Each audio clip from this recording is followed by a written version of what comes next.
Welcome to the Underdog Sniper Podcast. I'm your host, MGCovers. This is episode 63. Happy Monday, beautiful day here in the Dominican. I'm late getting this podcast out. I thought I was sick. I actually had a COVID scare. I had some congestion. I think around Thursday, went to the pharmacy, got medicine. Healthcare system so much better over here. And then last night I woke up, I had this. Yesterday I woke up with like a sore throat. It got really bad. So went to the doctor and got tested for COVID. So luckily it wasn't COVID. So just a little bug. I usually get this like congestion. I'll have sore throat, a little bit of a cold, and then it just sort of goes away. But yeah, that was sort of a scare because I didn't want some COVID. I'm actually going back to the States to see my family here in a week and then do a little vacation. So I think sometimes when you're sick and you're not healthy, it makes you have gratitude, appreciation for when you are healthy. So I'm okay with being a little bit inconvenient and a little bit uncomfortable, but I feel great.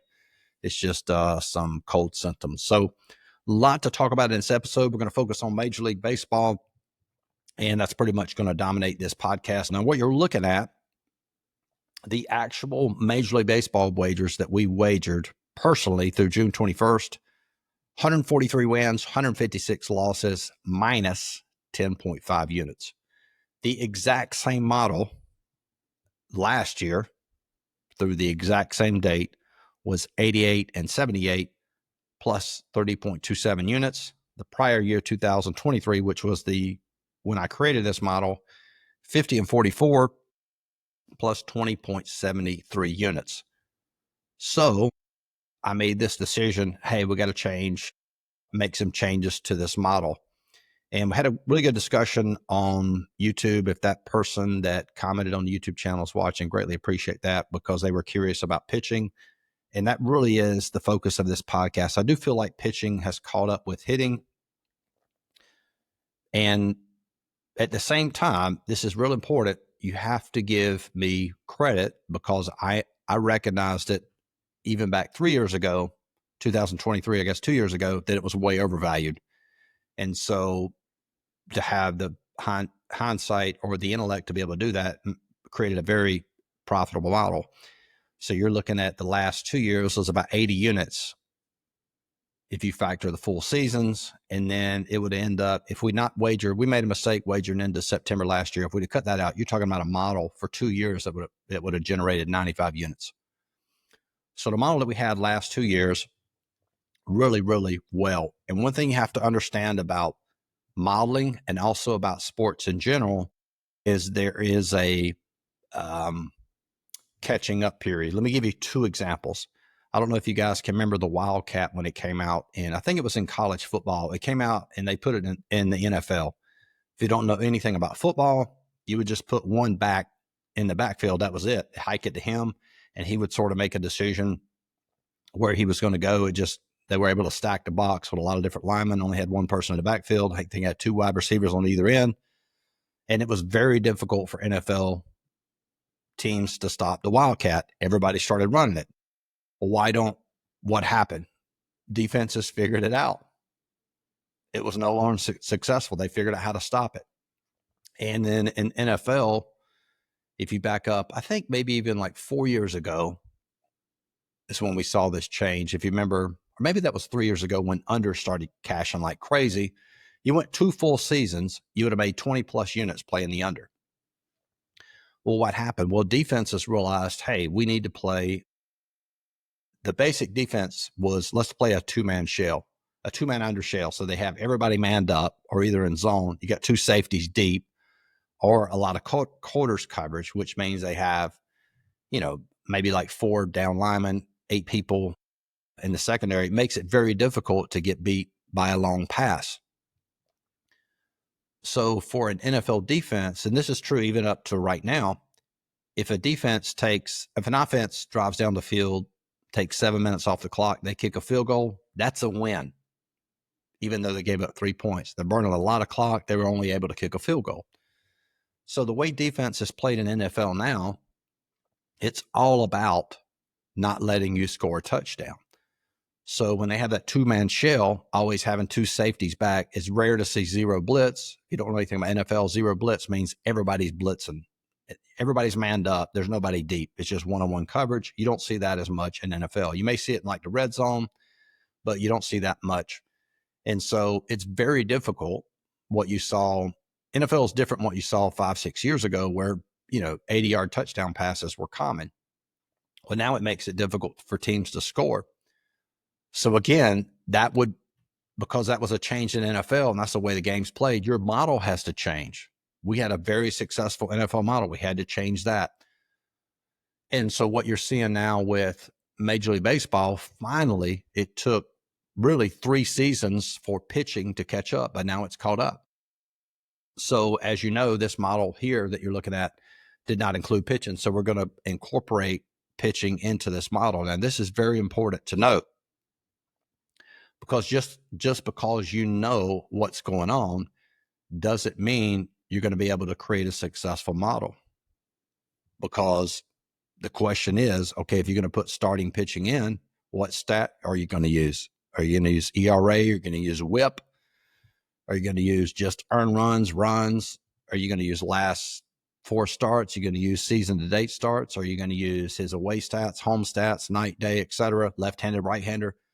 So there's a lot to consider.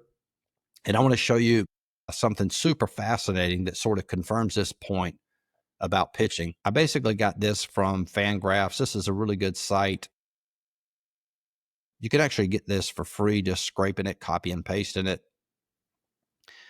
So what you're looking at here, these are the total number of runs scored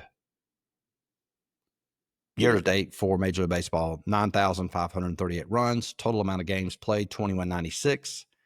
You divide that, 9538 divided by 2196, you get 4.3 runs per game. So total number of runs scored is 8.6. If you go back 3 years ago, even last year, you only had 9.2. So a full half run lower.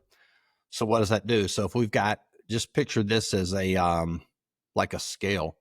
So games are averaging 9.2 here.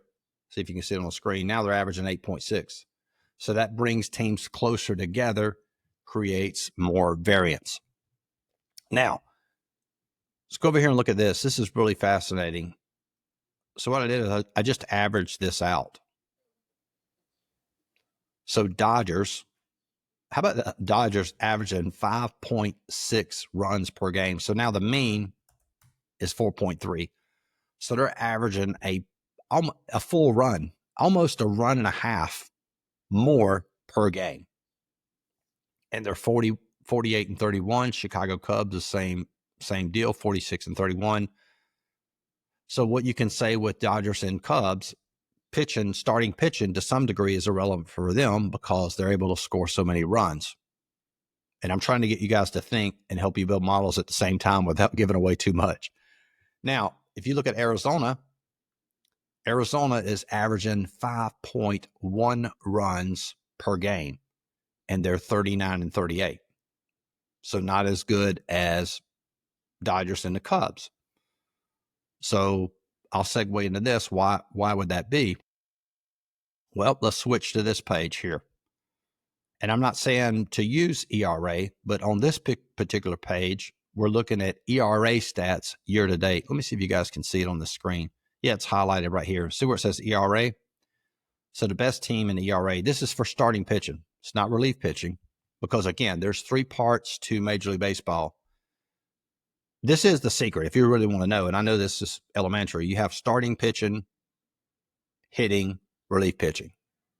That's the only 3 things in Major League Baseball. How you factor those or not factor like we did previous years is going to determine your success in being able to model Major League Baseball.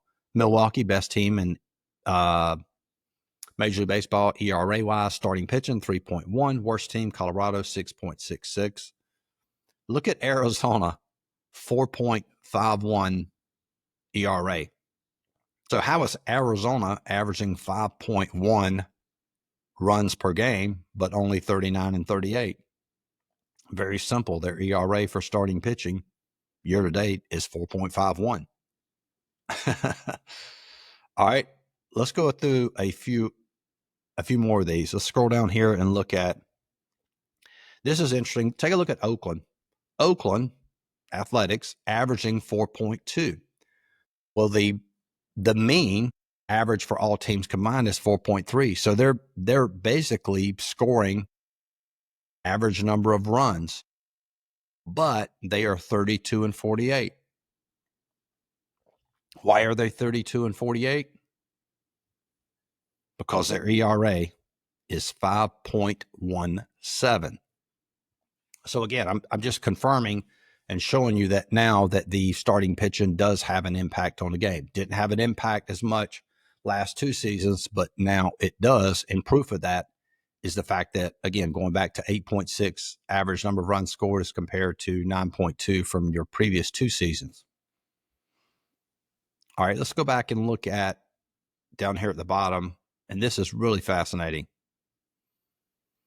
So you have KC is the worst team in Major League Baseball run production at 3.3. Now you would think they would have a losing record, but look at their record. They are 38 and 40. Let's go over here and look at their pitching stats.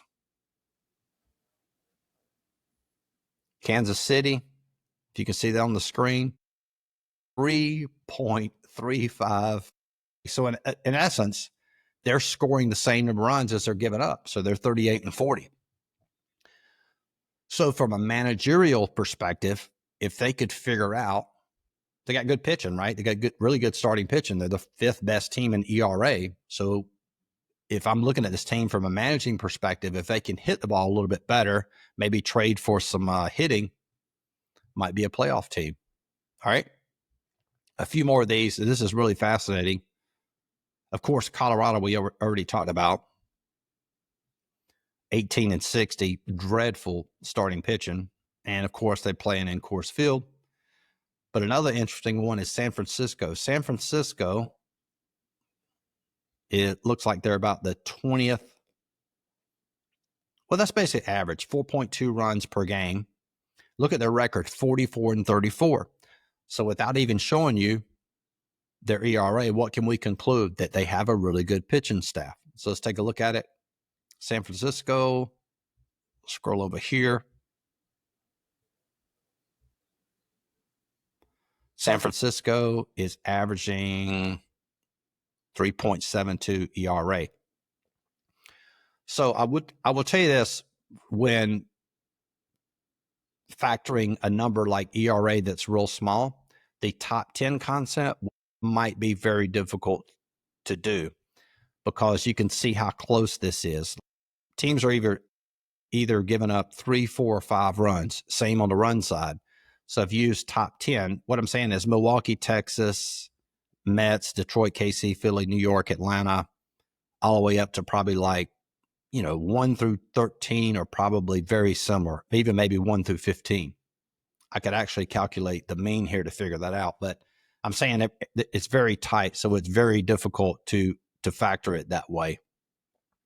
Meaning, hey, I'm just going to play, teams with, in the top 10 via the model. That might be difficult because the top 15 are probably more closer together than you realize. And to some degree, that's true over here with runs scored.